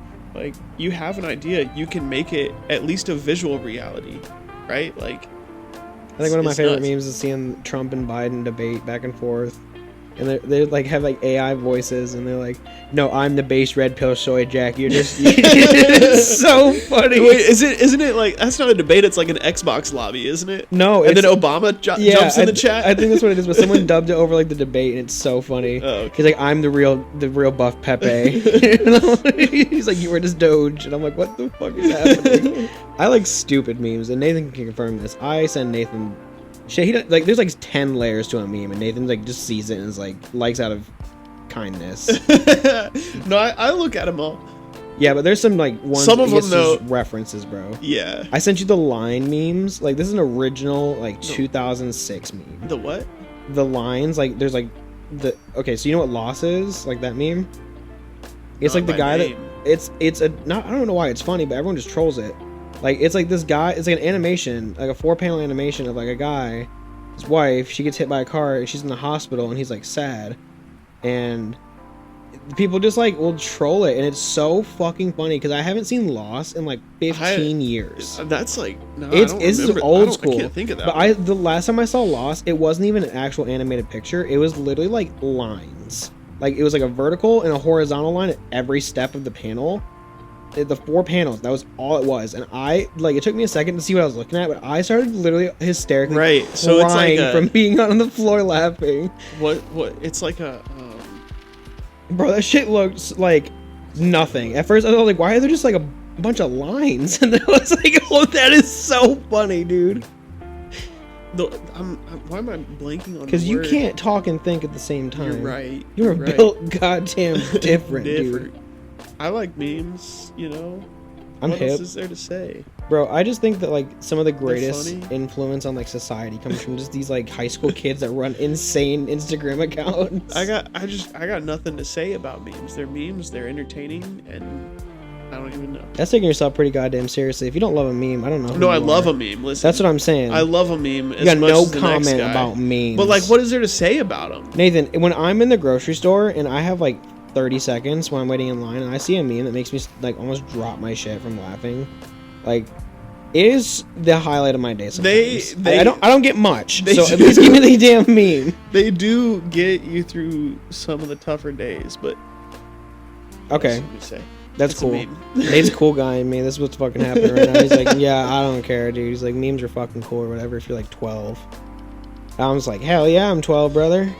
I'm a Gen Z. Zoom. Nathan, tell me what your favorite rap song is, because I know you listen to a lot of rap that I've never heard of, like a lot of West Coast rap, right? Yeah, I don't like, you hear some underground rappers that I've never in my fucking life heard of. Well, I don't know if like I don't even know people that I know that know who they are. Rimble. Yeah. Rimble is like somebody I just keep going back to. Just love the flow, the sound, everything. Yeah, I like when we're talking like West Coast rap, I think like YG is so good. Oh yeah. You know, YG, like, you know what? That man is so God. out of pocket, but like in the best way. YG is great. I like a lot of under the ground, like lo-fi. You know, something that's really upsetting to me is I think the Spotify like playlist creation or whatever, radio creation is just like really gone down in quality through the years. You think so? There was a hard take. No, yeah, sure. It's a popular take as well. Oh, cool. Well, there was a time when you could make like a Tupac radio, and yeah, I know, it would actually play Tupac and West Coast similar songs, right? Yeah. But these days you put Tupac radio on, and it just goes straight to Biggie as if he won that rap battle. I'm always coming back to Kendrick. I know that's like just kind of a standard answer, I guess. He's like a very mainstream, I guess. But is he mainstream, or has he been just the fucking GOAT ever since the beginning? I mean, that's true. He is the GOAT, which is like why you got to come back to him. You pay your respects. But I guess you were asking about underground, and he's certainly. I'm saying he's not underground, but I just can't get away from it. One of my prized possessions that are like I'm scooping up with the cats when I walk out the door if there's a fire, you know, is a signed album from Kendrick. I got Damn. Did you see him in person having signed it? No, I didn't. Okay, so unfortunately, it's so cool, but like still cool. Could have been cooler. Yeah. But yeah, the work that he does is like it's nuts. It's poetic. Yeah. Yeah, I mean, I like a lot of like lo-fi. Like you like do. Beats. Listen, like beats, you want to talk about you were talking about my music choices at the cafe. Every time I would come in when you're on bar, whether it was Credo or something else, it was always lo-fi beats, and you would put me to sleep. I'm like, I got caffeine coursing through my body. Why am I? It's the Gen Z music, bro. I don't give a shit if you're older than me and you go into my. It was a vibe sometimes. If you go into my spot, bro, and I have aux, you are literally chilling. Like, you are not going anywhere. I don't want you to leave. I want you to keep buying coffee. That's my job. It's true, but and I guess the music puts them to sleep, so they need to keep coming back for more caffeine. I mean, it might be the perfect music for it. I'd play at Credo. I used to play lo-fi. I would play like what was that shit called? I would like play like 80s Japanese city pop music. Yeah. And it would just go ape shit, and like I would see customers like singing the songs. I remember one time at Vesper I played "Stay With Me" by Miki Matsuruba, and I know that song so clearly because like this lady in Vesper came up to me when I was first working there. I had aux and I played that song and she's like, I haven't heard this song since I lived in Tokyo when I was like 16. And she was like in her 40s, so it completely checked out. And I was like, this is crazy. So I don't know, like I like a lot of different music, but I don't think there's like one genre that I really fuck with. Because like there's some songs, or like there's some bands like Maximum the Hormone. They do like metal fusion, and it's so unique that I fucking love it. Yeah. Like I listened to a song on the way over here, and it was it's called Our Merciless Leader, but it's like all in Japanese, and they're like a Japanese hardcore band, and all they do is just make unreal music. Like the beginning is like this like super soft lo-fi almost sounding song, like a sad song, and out of nowhere they're like fucking just hitting gutturals and like just ripping on the guitar, and like it goes back and forth, and I'm like, this is so different. Yeah. The only thing I can't get behind with music is like, it's stereotypical for somebody that like does listen to a lot of like beats or like modern music. I just don't like personally country. You know, after I got a truck, I came around. Yeah, that's what I heard a lot of the truck people do. I'm a truck person myself, but I still fucking hate, I hate country. I mean, there's a certain flavor of country that's like reprehensible, but if you stick with the classics and then also find like, I mean, there are some really good contemporary artists also, but start with Johnny Cash, and then move forward from there, and then I've heard a Johnny Cash song or two, but I just don't like it. Avoid the 2003 You era. cannot avoid that part of somebody. It's like being like, oh, I listen to R. Kelly, but not like that R. Kelly. Well, no, but okay, but when you look at the artists that were like most popular in that 2003 era, like country like fundamentally changed after we invaded Iraq. But then it became like America defining music at that point. Not even that, like reactionary, like everything's about like capitalism. But really imperialism and like kicking ass overseas, right? There's so many songs that are just like so like fake patriotic. I saw Lil Pump did a Trump song recently. I was like, brother, how have you fallen so far from grace? Like God's light is not shining on you, Lil Pump. But there's some great Tyler Childers is good. Tyler the Creator, I know him. Yeah, he's pretty cool. He's pretty cool too. I like his newer stuff. I like his old stuff. Yeah, you like Golf Wang, bro. You like fucking Odd Future and all that shit. Yeah. Golf Wang is like some shit I used to jam in like middle school, high school. Because I'm young. I'm 26. I'm almost 27, motherfucker. So you can eat it. But I used to listen to Golf Wang, fucking the original Odd Future 1 mixtape. One of my favorite songs is like Ned Flanders, and it's just like pretty much everybody from Odd Future just talking shit. Like the entire album, I can't tell if they're making it like as a joke, or if like it's actually just like that type of music. Absurd. It's just absurd for the sake of being absurd. So I don't know, like going back to that on music, like I really like just weird shit, like Danny Brown, dude. You know who Danny Brown is? No. Oh my god, he called himself the Adderall Admiral back in the day. Okay. He's from Detroit. Okay. Homie was like, he like talks like this all the time, and like I don't understand half of what he's saying until I re-listen to the song. But ultimately, I love Danny Brown, bro. He just talks about getting faded than a motherfucker and just being OG. Like it's super cool, and like I like different types of music that stand out more so than stuff that just follows like the status quo. That being said, have you ever heard of Turnover? That name sounds familiar, but they're great. I might recognize the song. I love that band, dude. They're so great. You know Mom Jeans? Again, sounds familiar. I might recognize it if I heard it. Okay, so like, what do you primarily listen to other than just rap? Like, rap's like a kind of a given for our generation. Yeah, actually, no, I didn't even get into rap until 2016 when I was working at Barney's. Yeah, sounds about right. Because I grew up. Well, I grew up so sheltered and then my friends like snuck me Pokemon CDs, cards and all sorts of shit. No, they would burn CDs for me, different playlists of like 2006, 2010 rock, and then also like 1980s rock. Nobody really slid me some 90s music, so I'm still not really up on that lore. But So I just like I grew up just listening to Christian contemporary and gospel. That is such a transition. Yeah. So then I go from that to like Daughtry. So there's the Jesus dad rock Christ. to, and from there to like Van Halen, right? So Or like Maroon 5 getting spicy. yeah, I never really got into them. But and I didn't even. Do you like Tool, Nathan? Nah. You don't like Tool? I mean, maybe. You don't know who Tool is? I don't do know you? by name. I mean, I know the name, but I can't associate the name with any songs. Those dudes just take fucking acid and make hard music. Like most of their songs are on average like 17 minutes. Dang. They're a huge band. You should might definitely check them out. They're great. I think hardcore music or like like rock, like alt rock at the time. Yeah. Like Creed. Like fucking, I'm not religious, but Creed fucking throws down. I don't even music. like.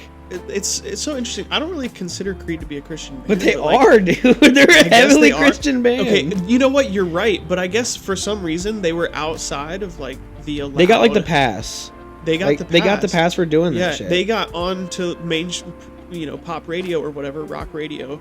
And so since they were in that secular camp, I wasn't allowed to listen to them as a kid. So you like Slipknot? I've heard a couple of their songs that I'm down with, but to be honest, like the vibe is off. It's a little intense. Yeah. Like no shame if you're into that, but like I'm into it, bro. I'm into the crazy shit. So, like you like Korn? That was like the starter of a lot of the stuff. Dude, see, Korn is so isn't good. Aren't these Korn, Slipknot, everything? Aren't those like late 90s? To no, early 2000s? I mean they're late 90s, early 2000s. So that's like my like blank. Yeah, but what I'm saying is, have you made it to that era of music yet? Oh, I'm not asking. So I've what dabbled, you used to right? listen to. I've dabbled. But have you listened to a Korn song? Korn. Yeah, no. They are literally probably one of my favorite bands. Really? Like, I love Korn. So all right, so I love hardcore music. My favorite is Stray from the Path. They go crazy. On some songs. What kind of like hardcore are we talking about? Like screamo, like gutturals and shit, or like a little combination screamo, of both? But guttural. I guess it's like a hybrid. Not it's the gutturals and like melodies. So they still sing. They still kill it. Yeah. Not all songs have. Some songs like are just straight screaming. I love the screams. I love screamo, bro. It's so good. It's phenomenal. Really gets you going. I wake up in the morning. When I used to open shops, like if you've ever worked with me, I would literally play the most intense, ridiculous music at like 6 a.m. and just be like, "Hey, how's it going?" Everyone's like, "Why the fuck do you listen to this?" And I'm like, "Huh?" Because the music is just. And I'm like, Jesus Christ.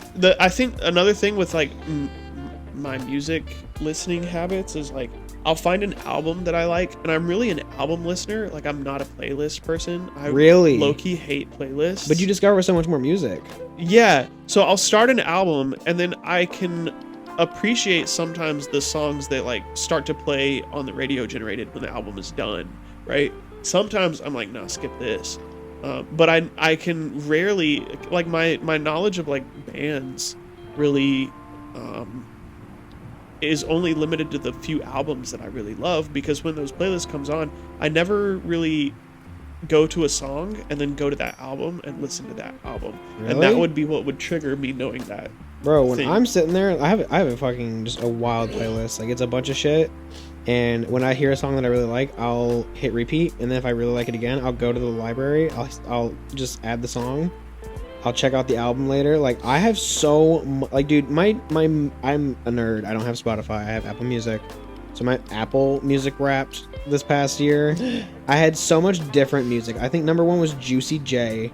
No, number one was I don't remember. I have a picture on my phone I could find, but I know it was like metal, rap, lo-fi, and smooth jazz. Yeah.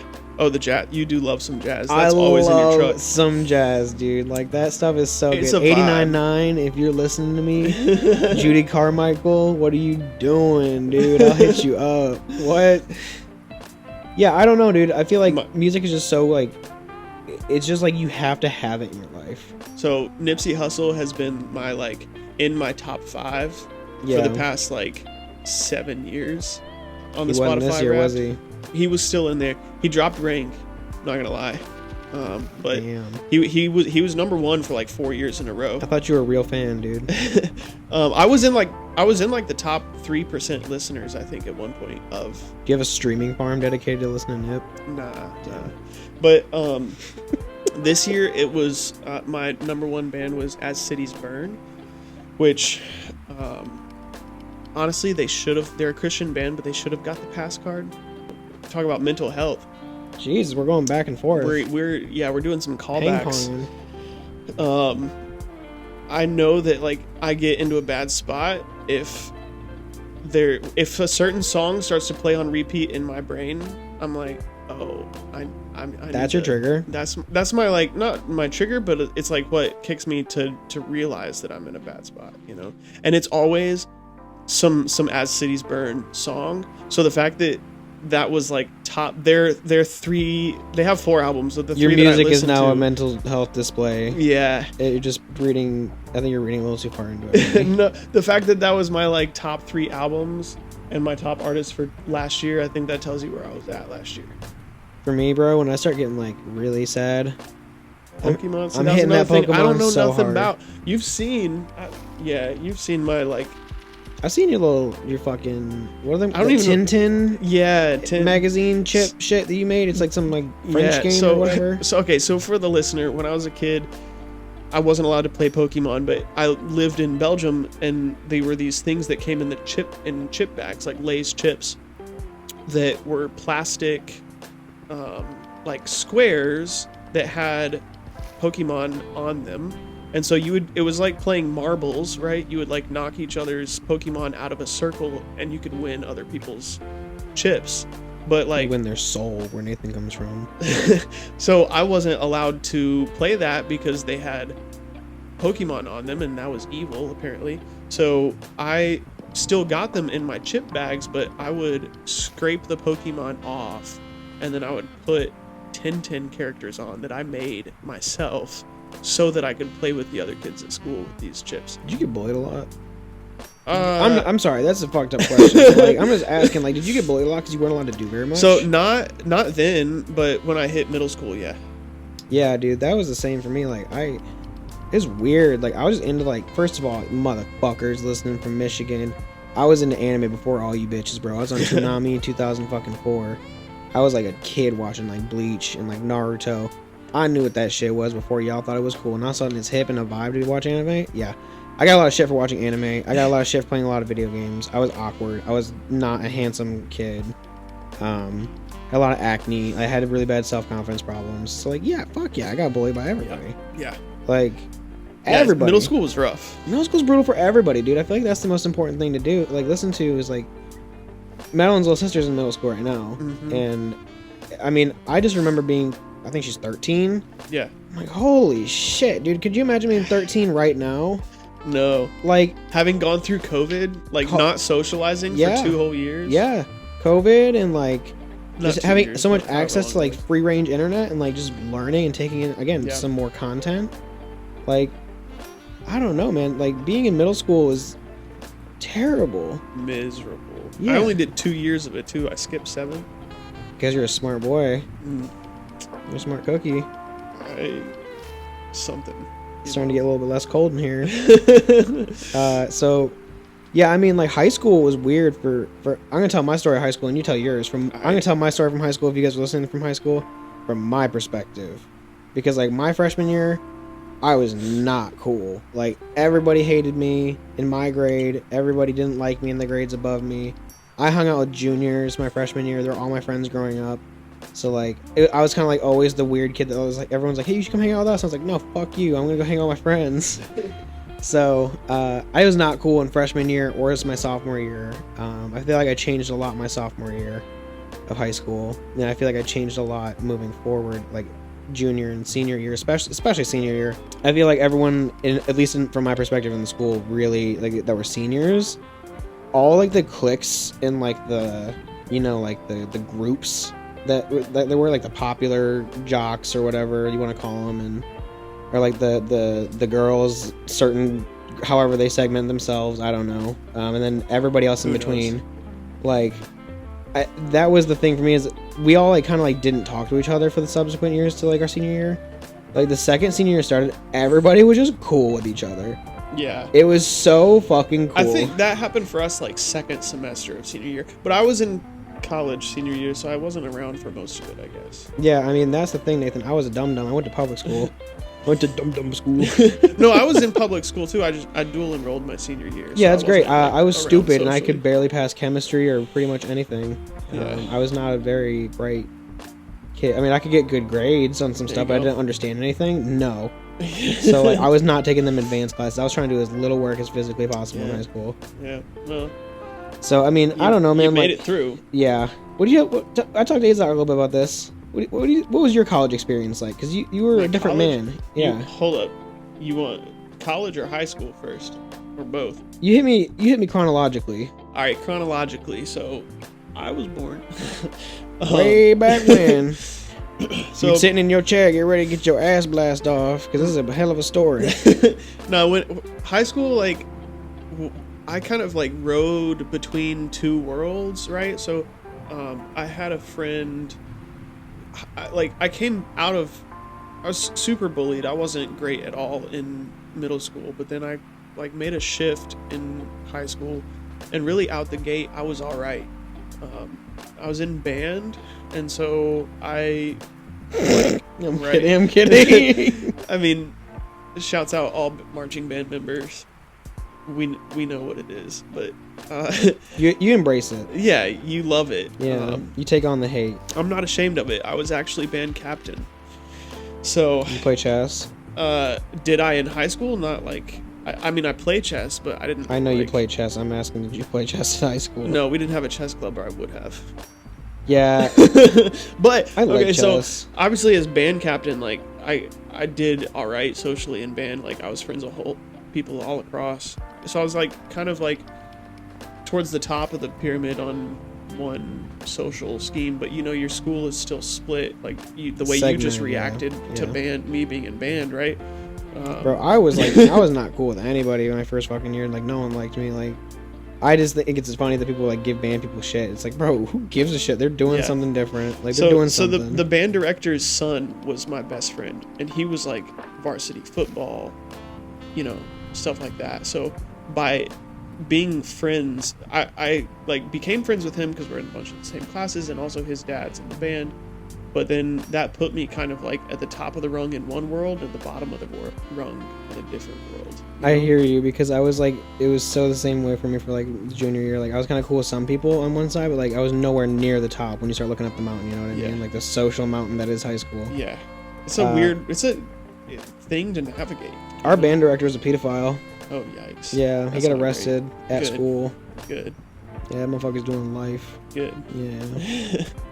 I think it's important to like realize like you had a good experience. You had a ideal experience in high school, because like you looking back on it, like I know you probably got some shit for being your teacher's son or whatever, but like you didn't get yourself into any trouble. Yeah, Like some kids I went to high school with went to like jail for like a couple years yeah, for doing sure. shit There's some kids that in high school. for all the like struggles there came with privilege for sure. It's one of those things where like I feel like we don't realize what we got until we have like after it's gone type shit. And like I really liked high school for the end of it, but like I also did not like college. Yeah, Transitioning into college, like I didn't like being that person. I in loved college, but when I think back on it, I actually lost all but like two of my friends. From I don't talk to college. anybody from college anymore except for you, Emily. Shout out Emily. Emily Martin. It's my dude. But I still like think back fondly over those years, and the more I've thought about it, it wasn't necessarily. I mean, it was a couple different things, but it kind of like based around like it being an enjoyable period of life because it was such a walkable life. You get to learn how to be an adult. Yeah. Like, But you get to also, kinda take it like, at your own everything's pace. in proximity. All of your friends are close by. Your community is close by. You're walking over to your friends' dorms or houses. Yeah, you just know someone And then, super like- nearby, and like it's like hanging out with your friends all the time. Yeah. So it's a super social. Even if like I took school seriously. I mean, I stayed up till 6 a.m. playing video games plenty of times. It's so innocent. But That's so innocent. I love it. I was playing video games and I couldn't go to sleep for my 6 a.m. exam. Yeah, that's actually a true story. I could tell you so much shit. Oh my god, dude. But College it's such a communal and walkable, like, it's so accessible once you're there. Like, once you get into college, like, everything is around you. And I think back about how much I paid in rent back then. Yeah. I pay literally 10 times as much now. Yeah. Maybe, I don't know, more than 10 times. Easily, like, 10 or 15 times more than I paid in rent back in the day. The dorms were fucking... The dorms were rough. So I lived in the dorms first year of my college life. I surprisingly wasn't the worst person on the floor. Like, I didn't get the cops called on me. So I didn't, like... I mean, they were in our fucking, like, our flat, like, every single week. Like, just, like, knocking on someone's door, taking someone out, or doing, like, asking questions, probing. Kids would get in fights in our dorm. Yeah. Like, and they were big fucking dudes, like, beating the living shit out of each other. And it was like, I don't know what's happening. I'm just gonna mind my own business. I'm gonna sit in there. I'm gonna drink my fucking handle of Tito's. Or, no, it's Sky Vodka. And do my math homework. I literally just would do homework my first year because I was like, I didn't want to fall behind because I didn't know how hard college was. And I didn't realize college ain't that fucking hard when you first start. So I was putting in a whole lot of work, and I was like, I can start slacking off. And that's where I fell off, dude. Sophomore year of college, I did not feel like I made a singular good choice that year. I mean, college is not supposed to be that, right? Like, you're supposed to go to educate yourself. You're paying to be there, bro. You're getting into some nice chunk of debt for it. A lot of my friends did not make it through college. Like, a lot of them got I shouldn't say a lot, but some of my friends got kicked out of college for, like, getting poor grades or doing, like, bad shit, like selling drugs or whatever. Yeah, I never really had any nights like that. I mean, you shouldn't. It's not healthy. Yeah, it's not a good idea. It's a different. Froggy Fresh. I know, bro. I love Froggy Fresh. Froggy Fresh is great. Why? What's up? Oh, he's just great. That's it. Oh, shout out Froggy Fresh, dude. Dude, did you see? Did you know what's that called? It's not the Jake Paul boxing match, but it's like the same Creator Clash on YouTube. No, I never seen it. Creator Clash is like a bunch of YouTubers come together, and Froggy Fresh is supposed to be the title card against iDubbbz, and iDubbbz said some shit in like a video, I guess, that pissed off Froggy Fresh. I think I kind of remember this. I told you about this. This is vague. iDubbbz made a video and like kind of like talk shit about like Froggy Fresh in some way, and they're just like doing some like shit talking back and forth. And Froggy Fresh goes, "If I win, I'm gonna subscribe to Anissa's OnlyFans, or if I lose, I'll subscribe to your girlfriend's OnlyFans because she has one." And so iDubbbz kicked him out of the title fight, like last minute, and everybody was like wearing like Free Froggy t-shirts and shit there. It was so funny, dude. Oh man. Yeah, I mean, I love YouTube. The internet is a spectacle. I love YouTube, and it's like my form of entertainment. I mean, you know that too about me. Like, you come over every fucking time, and I'm just watching some YouTube video. Yeah, it's just on in the background. I don't understand it. Cause I'm different, dog. That's the generational gap between us, for real. I mean, yeah, I have to. Like I said, I can't just do one thing. Sometimes it shows itself so clearly. Sometimes, like, I can't just do one thing, dude. I literally have to have TV on while I'm listening to music, and I'm doing stuff on my laptop while I'm like on my phone. It's so overwhelming.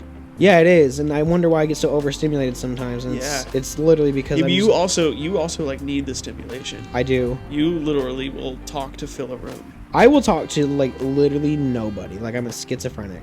It is crazy. Like, I can have a conversation with absolutely anybody, and like part of me is like, there's no way that I'd actually do that.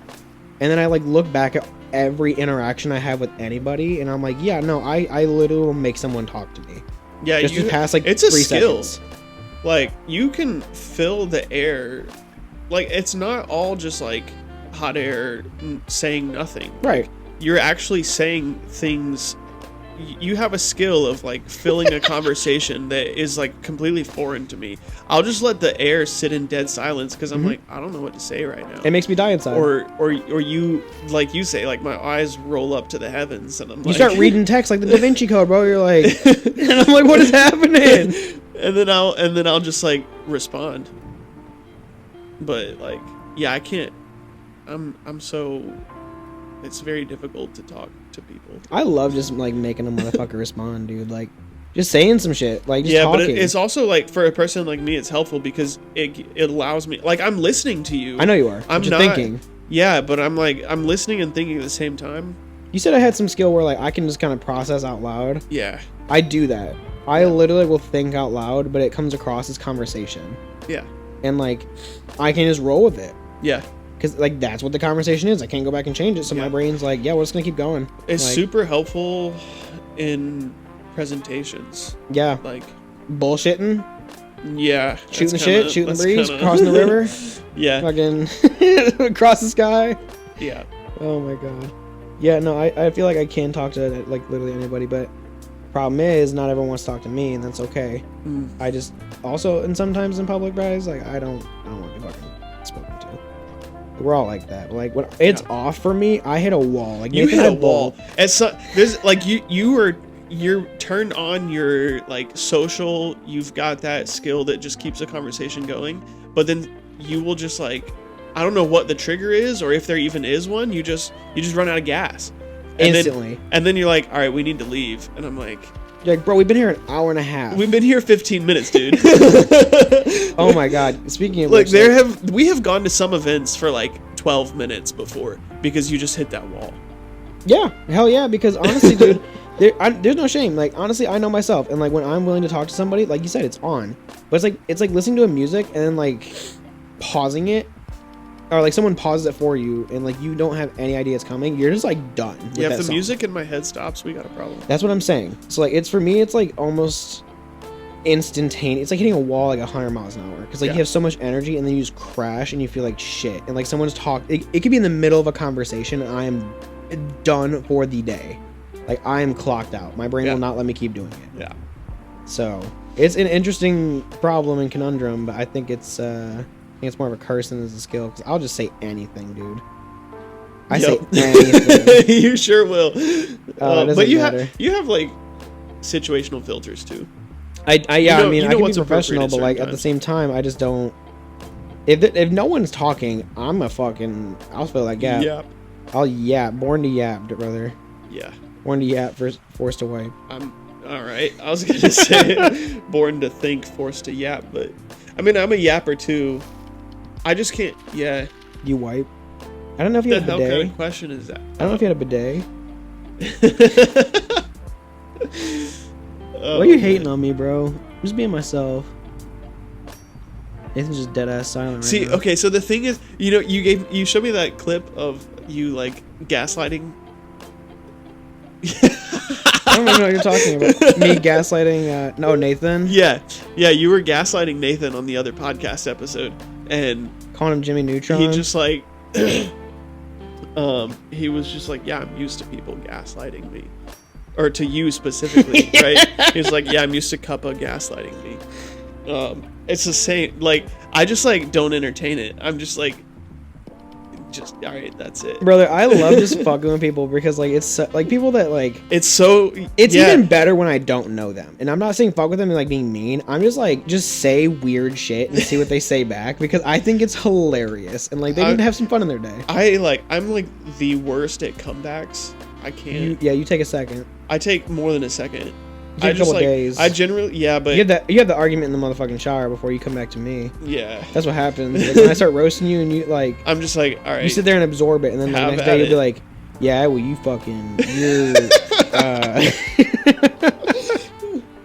like, well, your knuckles are big, and I'm like, okay. Yo, that's not me. That's Avery. She's the one that says it out of pocket. Oh my god, Avery called my finger sausage fingers when I got my fingers freshly tattooed on Instagram, and I was like, what do you fucking expect? She got some out of pocket comments. I love it. Avery is like my favorite unfiltered human being I've ever met. Like, for real. What did she say to that one person once? She's like, you look like you drink whole milk. Yeah, I was like, I heard you told me that, my jaw hit the fucking floor. You look like you drink whole milk. It was like a cartoon. Okay, the reason that happened that's brutal, is because dude. They had asked me, they were changing the oil in their car, so they had asked me if I had like an empty milk gallon, because of course I have an empty milk gallon because I own a cafe. They were not knowing the context. So I gave this person a an empty jug of milk, so it looks like they're standing there with a gallon of milk. And Avery just goes, "You look like you drink whole milk." And they're just like, "What?" Dog. So there was a context, but it was also so hilarious. I will say I've seen a couple people in Orlando walking in the street holding a gallon of milk that's half drank, and it's like blaring sun. And I'm like, how the fuck are you doing this to yourself? So I understand where Avery's coming from with that situation. she just texted me from the other room. "Y'all think y'all slick?" And we're talking about her. I mean, I don't think I'm slick. That's honestly one of my favorite things that she's ever done, because it's so objectively hilarious. Calling out people for drinking whole milk. You drink whole milk, bro. It's okay. We all can't be that advanced. Oh, it's so funny. I don't know. But that's what makes it funny. Well, that's what I'm saying. Like, when I was a barista, I used to just love sitting there just talking shit with people. Yeah. Like, just shooting the breeze, like, about absolutely anything. I know. I'm just like not a personality on bar. Yeah. I'm just like, let me serve it, let me get it out. No, I mean you're there. Yeah, oh, I'm there. No, what I'm saying is like you're there. Like, you don't talk when someone else is on reg. Like, you don't mention. You don't even look up. Yeah, you just. That's how it was at one job. You and this bro, dude. Yeah. You're one. You're in with the art. I'm training my friend Peter on espresso right now, and he was asking a question, and I gave a more detailed, actual, like, step-by-step and etc. answer, but my first answer was just like, you just feel it, you know, you just become one with this bro. Fucking hippie. you just know something's wrong. And then I was like, here's the technical answer. Feel it, man. Yeah. You know you gotta make adjustments. You just you take the hit, man, and the coffee speaks to you, man. I don't gaslight anybody. I don't know what you're talking about. Nah, well, you would never. So, final question of the night, Nathan. Let me go ahead and ask you, looping back originally earlier, how did you get to where you are now? You left off at getting hired at Credo. Yeah, so worked at Credo for... I got into that a little bit. I'm management, and I left, right? And then Avery took my management spot. So I left to go to Barney's. Back to Barney's, actually, but not to the cafe, to the warehouse, and I learned how to roast there. So during that time, I spent about just like 2 months shy of 2 years learning how to roast at Barney's, and during that time, Avery was management over at Credo, and she was like, a lot of people were getting burnt out. I left, and then she took my spot. And a lot of people were getting burnt out, and then when they left, the founder didn't replace them with other lead baristas. They just passed the responsibilities of that second lead barista on to Avery. So by the end of it, Avery is running all 3 shops as a lead barista, and then also she started our wholesale program back in the day. So all for like $10 an hour. Craziness. And that $10 an hour is the final figure. She was running like under $9.50 until like the last like 3 or 4 weeks she was there, because they tried to bump it up to 10 in an effort to convince to stick around. Criminal. So that's going on, and I'm learning to roast over at Barney's, and you know, the experience that you know, economic situation has just like, living expenses are much higher than that. It's not a livable wage. So Avery had like gotten into a bunch of debt, so she had to take a credit, just like living, right? Nothing extravagant. Yeah. So she had to take a corporate job just to like bounce back from that. And so she found a job back in her hometown, and then I followed her up there. Left Barney's, left Florida, went to North Carolina, and we got that debt paid off, and we were working on starting our coffee company. We were trying to do that in North Carolina, but then the pandemic hit, and so it kind of shot all of our plans. Had some funding lined up, and then that fell through during the pandemic because of uncertain futures, and so we were just kind of like sitting there, you know, working jobs, paying off the debt, figuring out like, well, what do we do? And we heard through some friends that kind of like the experience of the baristas at Credo during the pandemic, and we also heard from them that the founder was just kind of like ready to call it quits. So we reached out because he had actually been my mentor during my master's degree, so I had a close relationship with him. We reached out and asked if he'd be interested in us coming back to take over, and then also in order to do that, to make it realistic for us, we wanted equity in the company. Right. So great conversations, and we came back just a couple months later and started the process of gaining equity in Credo. The way we had it set up was that there were certain revenue milestones, and when we hit those revenue milestones, we would gain a percentage of equity up until, at a certain number, we were going to be majority owners. So okay. So then that's how it started. And I guess from there it's a whole story. Like, that's where it really just starts. It got there's a whole lot of stuff that happened in between there and now. Got a little messy. Got a little messy. The short of the story is that I hit that first revenue milestone to get equity in the company, and I never got my paperwork. Right. So from the day that I returned, I was like treated, quote unquote, as an owner, right? At least I was given like lip service as like we treat you. You can like call yourself the owner, right? But I never saw the bank accounts. You never saw the paperwork. You never got saw the equity. paperwork, and I never got equity. Yeah. So it was just like excuse after excuse, reason after reason. It just kept getting pushed down the line. And then I think Credo was set up in such a way that there were actually incentives against making money. And I know that sounds crazy, but like Ben had brokered these rent deals with our locations. By the time I came back, College Park had closed. I worked at College Park back in the day, but it was closed now, so we just had the North Quarter and the hospital. And the rent deals at those locations were percentage revenue rents, right? And that meant that at the North Quarter, which is where the last spot we were at, it was locked in at a percentage, so the more money we made, the more we had to pay in rent. And so that is, it's not necessarily an incentive to not make money, but like your expenses do go up as you make money, right? Right.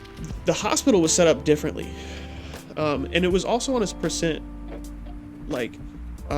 revenue take, but it was actually, instead of like being locked in at a percentage, it was tiered. And so if we made below a certain amount each month, we would actually pay $0. And if we hit above a certain amount, we would pay a certain percentage, and then there was the next step up and the next step up. So if you stayed inside a certain window, your expense was much lower, right? Right. And also the hospital was just like not set up. It literally, the infrastructure was set up against me. It was set up like with a professional designer who like gave this like design of the cafe that was a traditional cafe. You've got your point of sale, there's a clear flow, you walk in the door, you go this direction, there's like a impulse buy for retail bags, a retail section.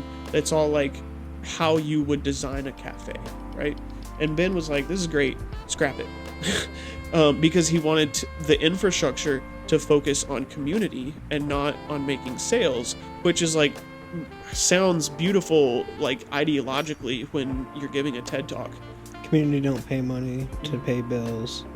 But the money is what keeps the system going, right? Yeah. So Capitalism.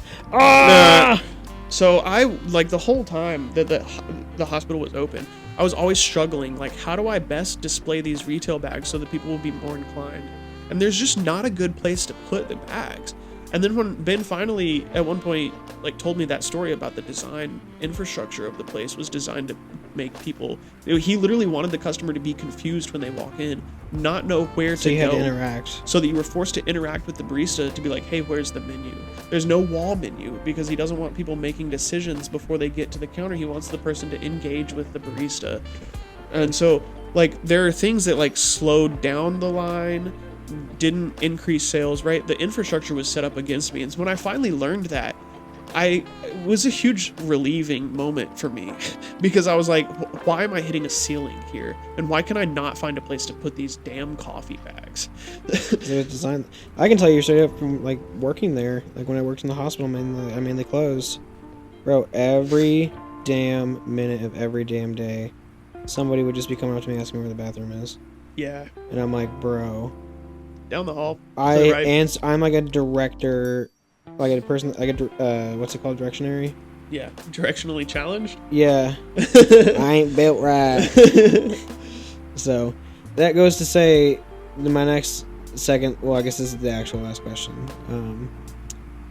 Where would you make changes if you could, and what would you do differently? Sure, I ain't done yet with the first part, though. We'll get to that. Yeah, but, like, we're going pretty, like, deep. Are you sure you want to release all this? I mean, this is pretty, they haven't really, like, talked about this publicly. I mean, I'm chill with it, to be honest. Like, why not? It's the story. It's how it happened. Yeah. You know? Like, burn, bro. I'm just here. I'm listening. We got nothing but time. I'm just listening.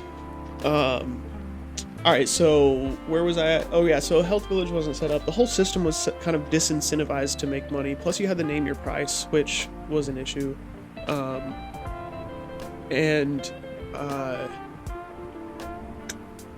So when our lease came up, you know, at the hospital, we'd been there since I think 2015. So this happened in 22. So we'd been there for about 7 years. The landlords had, because we weren't giving the landlords money, like, most of the months, because the infrastructure isn't set up and the system is, like, designed to disincentivize it, even the name your price, like, we straight up weren't giving our landlords any money. So, of course, they wanted us out, and they replaced us with a Starbucks. Is that Starbucks built yet, Nathan? Yeah, it's functional. Oh. Yeah. They're in the process of putting a Chick-fil-A. I don't think that one's finished, but it's right next door. God, give me a break, dude. Yeah. This corporation's coming in. Capitalism. Ah! So we lost that, and that was really my, like, money as difficult as it was that I was just talking about. Still, that was my highest. That was my top earner, was the hospital cafe. So that put a pressure on that was hit different, and that really came at a time where everything was coming to a head, right? We had opened a new location inside the YMCA, and it was hemorrhaging money because we couldn't, like I said earlier, like, I don't know how to do social media. Nobody knew that it existed. You listening to this right now might be the first time you ever heard that we had a YMCA cafe. Yeah. And I mean, I went. Yeah. It was small. It was small. And people, I don't know what the clientele really was. Yeah, and we replaced a Planet Smoothie, and, like, the people just wanted smoothies. I don't know why they. Yeah, I mean, they're used to their habits. You guys made smoothies for a while. So, yeah, we had to adapt to make smoothies, because otherwise, I mean, you guys tried, but, like, it's not we like... did our best with the space, but that was hemorrhaging money, which was okay because, you know, the hospital kept everything afloat. But then you take the hospital away, and then that hemorrhaging limb becomes a problem very Start quickly. Bleeding out, yeah. So that was also at a time where just, like, not receiving the paperwork for that long,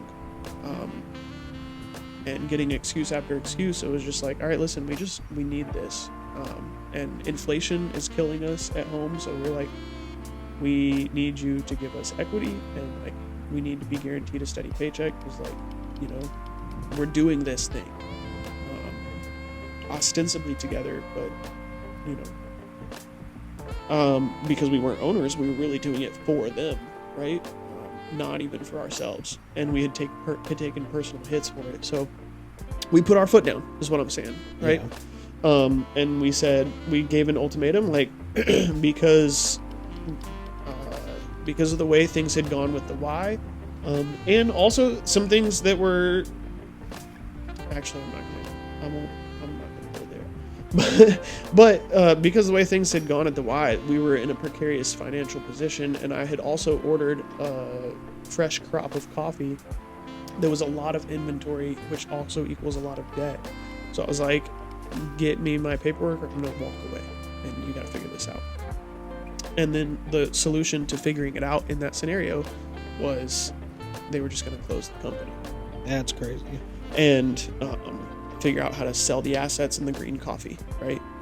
And I was like, yeah, I was ready. I figured you would say that, so why don't you, instead of doing that, just sell it to me and I'll keep doing it. If you're not going to help me figure it out now, why are we doing this as a team? If I'm going to do it myself, let me do it myself. And that's how we got Credo. Yeah. So when did you get Credo? That went into, so that was happening like summer, fall of 23, but paperwork went into effect December 1st. Okay. 23. So what happens from December 1st forward? Woo, buddy. So then the landlords happen again. Everything's going great. Actually, so actually, let me go back a little bit. As the other thing that was happening was a lot of, if you're listening to this, you more than likely saw the post that I made in like September, which was that post that I made that was like, I've missed paychecks, we want to work, we just like lost this and now the bills are coming, it was that like plea for help, right? But that happened in September, which is around the same time that all of these conversations and things are coming to a head. So it's really all just concentrated right there. But that post, the community really showed out for us in a big way, and I made. You made good some connections. Money. Yeah, and the cafe was packed for like weeks on end, and my e-commerce like jumped up massively from that. Just kind of, the e-commerce like was really just a flash in the pan. A couple people, subscribed and long term and have kept coming back, but even just that flash in the pan was massive in helping us. Big sparks in revenue can really help your company kind of just get back on its feet. Yeah, for sure. So like, even if it's just like a wave, like it does make a big difference. For sure. And so, but you kind of had to do that too. I had to. I would literally. I had bills due in a number of days, and I was not going to be able to pay them. Like, yeah, it's kind of like last resort. It's not like you wanted to hop on the internet and fucking ask people for money. Yeah, you're not even asking people for money. You're asking them to come buy something. Yeah, it wasn't just like free money, right? We worked for every penny of it. Right. But all that, that was kind of an aside. Which, like, shout out to Orlando and like everyone that came out, because still to this day, I saw that story on every single person I followed. It was huge. I mean, I can't say thank you enough for just straight up saving us in our most desperate hour. But then after that, the like kind of bump from that died on the e-commerce, but it really stayed pretty steady in the cafe. So we were doing all right there, better than we'd ever done. I'd like 300% increased our revenues in the cafe by adding a food program, and then that boost of just like being on people's radar from that weekend. Yeah. We were doing very well there. But then the landlords send us also a notice of non-renewal. And that was in like February. It was actually the same week we did the throwdown with Orlando Coffee Culture. So I got that in the mail. No, it was an email, and then I received it in the mail a couple days later. But that was like bright and early on a Thursday morning or something. And that just like, I mean, what are you gonna do? You got to notice about renewal. I tried to fight it. I tried to enter negotiations, but they were actually upset. I think they entertained filing suit because like the contract for the company said that like they were supposed to approve if Downtown Credo was to sell, to transfer ownership, right? They were supposed to be able to approve the sale As a landlord? as a landlord. Like, I don't even know if that's legal, but it was in the contract that like they would have the power to stop a sale of a private company. It's a pretty high private power to As have. right, and nuts. Capitalism. Landlords are a vestige of feudalism and need to not be what they are. Capitalism. Get a different job. So they essentially kicked us out, but they gave us like a 6 months heads up on it. So we made the best of it we could during that 6 months. I was super transparent with all of my employees, because we kind of knew that it might be a possibility, but I was much more optimistic about being able to renew the lease and not the massive. They were asking us to move from $2,700 a month to $9,400 a month. Brazy. Stupid. Did you ever smoke a cigarette and then walk in when you left? Like, that's the last thing you did? Just open the Oh, that would have walk-in been freezer? such a good idea. Just smoke a cigarette. And Oh then my just god, leave. flick it onto the counter and just walk. Yeah, just put it out right on the floor. Just like let it sit there. Why didn't you give me that idea months ago? I must have. That seems like a wise business decision. But, alright, so yeah, we knew it was potentially on the horizon, but I was more optimistic about it. So when I got the news, I was transparent with my employees. I was like, listen, like, we got 6 months. Let's make the best of it. And everybody was like, I had such an amazing team. All my people were like locked in, trying to make, even though we knew there was a blade loaded up on the guillotine, like it was gonna fall. Everybody was trying to make us make as much money as possible in the meantime, and can't be more proud than, you were a part of it at that time too, right? I wasn't a part of the big story, dude. I was there for 2 months to help you out. Hey, still a big part, right? I was there. You know, I was there to be a body. That was my job. No, but it was a massive thing to me, and I'm super grateful to you and the rest of the team that really stepped up in the final days of the North Quarter. But I appreciate that. I'm sure they do too. Yeah. So then we went out with a bang in, I guess, last week of August.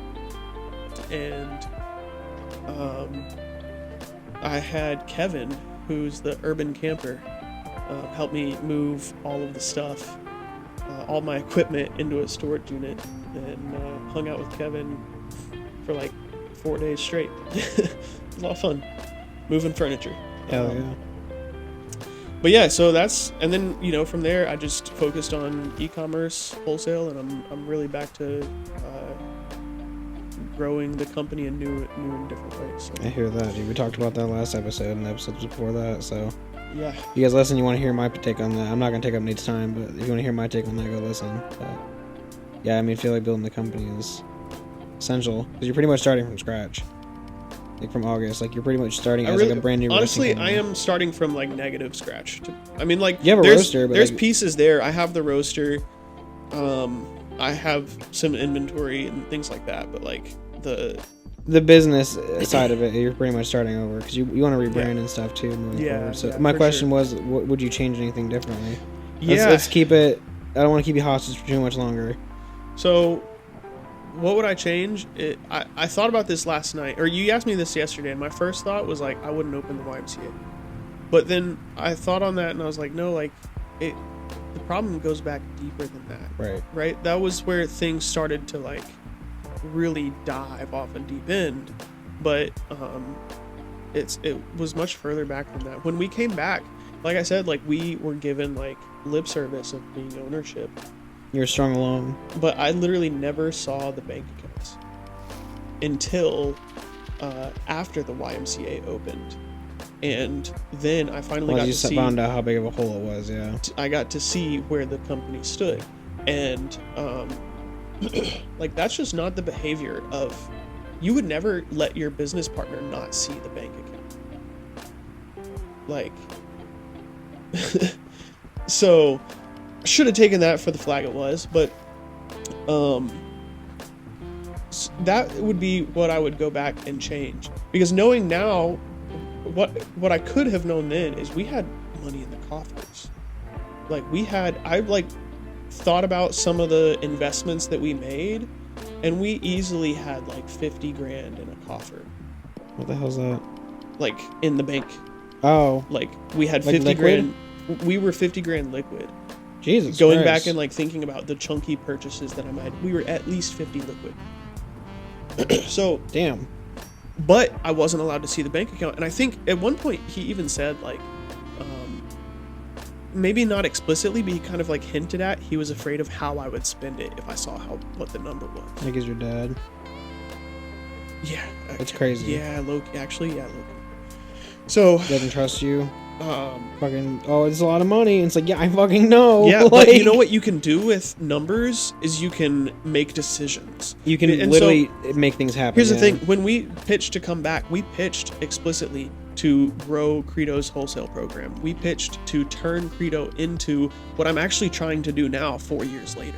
Right. And so if I had known at the time if there was that much money, I would have like been able to pinpoint it in directions. Like, business owners is really like, I mean, it's much more than this, but a big part of it is money management. Right. Like, financial literacy. We live under capitalism. But what is that word but like capitalism? It's money. It's moneyism, right? And so like it's taking money and employing the money to make more money. Money ultimately lets you just do what you need or want to do with your business. It's a tool. It's a tool, but if you know what the number is that you have to play with, you can make more targeted and more specific. Yeah, it's like if you go to school to be an engineer, you know how to build shit. Instead of what I was doing was like, I essentially just got put back into my original lead barista role.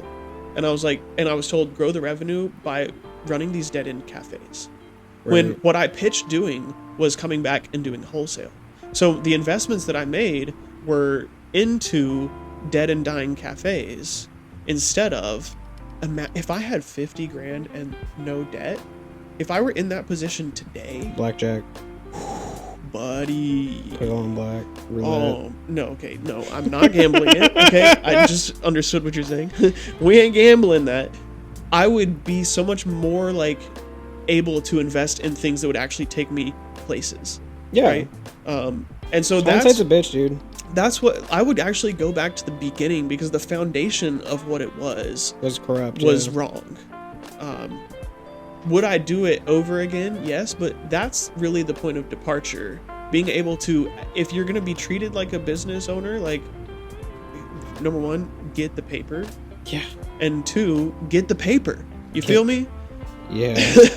Like, we're yeah, if you're going to be treated like a business owner, you have to get their credentials first before you can be considered or even told that you're an owner. It's misleading language. Yeah. So, yeah. Is that the only thing you would change? I mean, plenty down the line. If Spark knows this, would you change anything about how your experience was other than the ownership side of the business? Well, that, like, I mean, that's the root, that's the lens of it. That's the root of it, right? It's the lens of it. But I'm saying, like, if you put yourself in the shoes of an employee, would you change anything that you did? From an employee's perspective? Yeah. If you were, let's say me. Yeah. If you were me and you came in for 2 months and you know you weren't there permanently, or vice versa, let's say you were someone else on the team and that has been there since the beginning, you know, would we have the same view of you? I mean, I can't speak to that. Only my employees can, to be honest. Yeah, but like, put yourself in my position, like, as you weren't just me. Like, what would you think? Would you change anything as, like, from the operation side of Credo? From the operations? And like how you guys were set up, and like I know the technicals, and I mean technicals, just the way everyone was respected on staff, like everything like that. Like, would you feel comfortable with how you handled it? I know that I made mistakes. Chief among them being communication. Yeah, you're pretty good at that. Yeah. But on the whole, I am proud of the way that I've conducted myself. I was gonna say, dude, like, when I was there for 2 months, like, you ran a tight ship.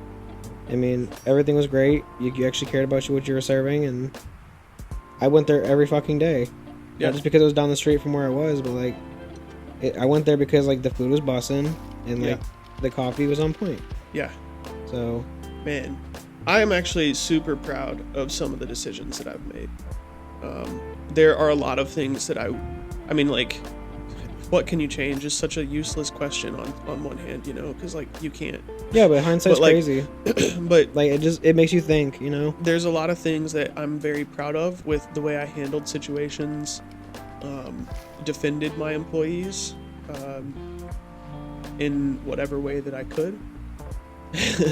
There's some stories there. And empowered my employees to defend themselves in moments when I wasn't around. Right? Yeah. But also knowing that, like, you call, I'm there, right?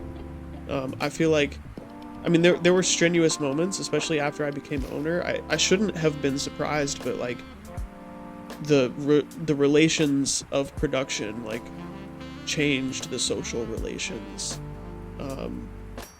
which was surprising. It was shocking to me. But it shouldn't have been. But anyways, I'm still proud of who I was as a boss. Good. That's fucking dope. Yeah. As you should be. Yeah. On that note, we're gonna end this thing. Pod Tua. End on that thing. I'll see you guys in the next episode.